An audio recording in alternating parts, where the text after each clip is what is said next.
রাজধানীর বাজারে বেশিরভাগ সবজির দামই চড়া। ইলিশের ভরা মৌসুমেও বাজারে নেই স্বস্তি। মাংসের দিকে নজর দেওয়ার উপায় নেই সাধারণ মানুষের। অন্যদিকে ব্রয়লার, মুরগি, ডিম ও নানা ধরনের মুদি পণ্যের দাম আগের মতোই আছে। আলওয়ান খানের রিপোর্টে দেখুন এরই বিস্তারিত।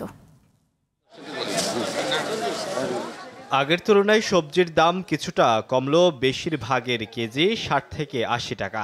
এ নিয়ে অসন্তোষ আছে স্বল্প আয়ের মানুষের। সপ্তাহের ব্যবধানে লাফিয়ে দাম বাড়া পণ্যের নাগাল পাচ্ছে না অনেকে। চাল ডালের মতো অতি প্রয়োজনীয় পণ্য আছে এই তালিকায়। ভরা মৌসুম ইলিশের, তারপরেও জাতীয় মাছটি সাধারণ মানুষের ক্রয় ক্ষমতার বাইরে। ১ কেজির নিচেরটা আপনার ১৮০০ টাকা কেজি, আর ৫০০-৬০০ গ্রামটা ১৬০০ টাকা কেজি, আর ১ কেজি ২০০ গ্রামেরটা ২৩০০ টাকা কেজি। ১.৫ কেজিরটা আজকে বিক্রি করতেছি ২৭০০-২৮০০ টাকা। একটা ইলিশ মাছ কিনতে গেলে ২০০০-২৫০০ টাকা লাগে। তো ইলিশ মাছটা আমাদের পক্ষে সম্ভব না, আমরা সাধারণ মানুষ। চাল বিক্রি হচ্ছে আগের বাড়তি দামেই, বাড়তি মুরগি ও ডিমের দাম।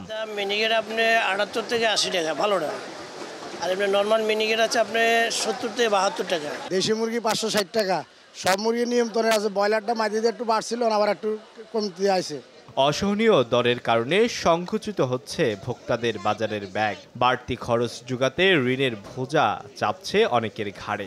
অন্যান্য দিনের চাইতে ১৫ থেকে ২০ টাকা বেশি মনে হচ্ছে, সবজি হোক বা ফলের। মিডল ক্লাসের লোকজন আছে, আমাদের চলতে এখন মানে একদম অসুবিধা হচ্ছে।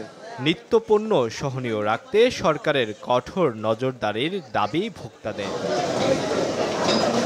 আলওয়ান খান, RTV, ঢাকা।